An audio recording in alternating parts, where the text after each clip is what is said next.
tell you a story something that happened in this classroom a while ago. Well, part of the story, my friends Ben and Kate, who were in my class, told me, and part of this story I heard for myself.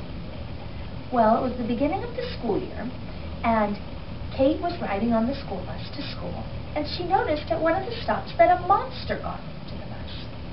Well, she wondered why there was a monster getting on the school bus.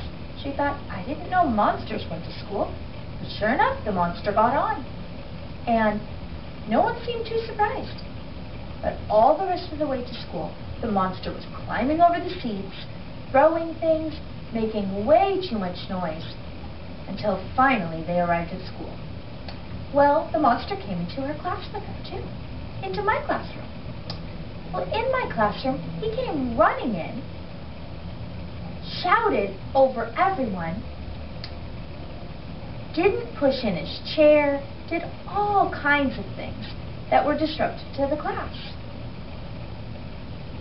I couldn't believe it. I knew that a monster was going to be in my class that year. My principal had told me.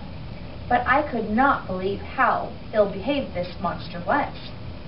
He was sitting by Ben, but he was barely even sitting at all. He was climbing under the table. He was not sharing the pencils. He was doing all kinds of naughty things. And I said, Monster, you need to behave yourself. Well, then soon it was recess time. Recess was a disaster. The monster was climbing up the slide. He was throwing bark chips at people.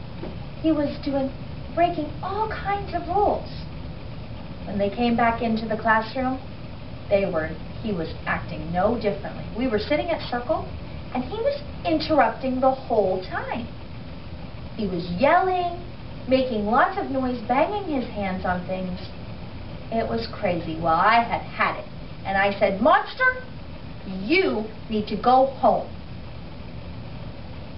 Well, sadly, the monster looked at me and said, Why? Why do I need to go home? You are breaking all the school rules. But I didn't know the school rules. I didn't know I wasn't supposed to shout in the room, or climb up the slide, or throw things. I don't know any of the rules. Well, I was kind of starting to feel a little sorry for him, feeling sorry that I'd gotten a little upset, and kids did too, and I said, well, class, do you think we should give the monster another chance? Do you think we should teach him the rules and let him come back to school? Well, the kids all agreed with me. So we spent the next bit of time thinking of rules for the classroom. We made a big list of rules.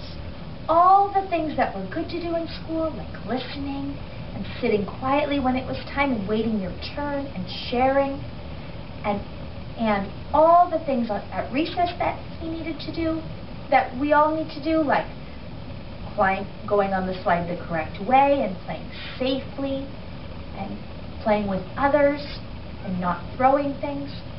And we had a big list, and then it was finally time to go home. Well, you won't believe it. The next day at school, the monster came back.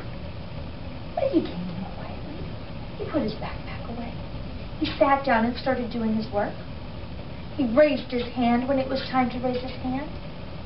He listened at circle time. He played nicely at recess. Ben and Kate ran in to tell me at the end of the day. They said, you know what?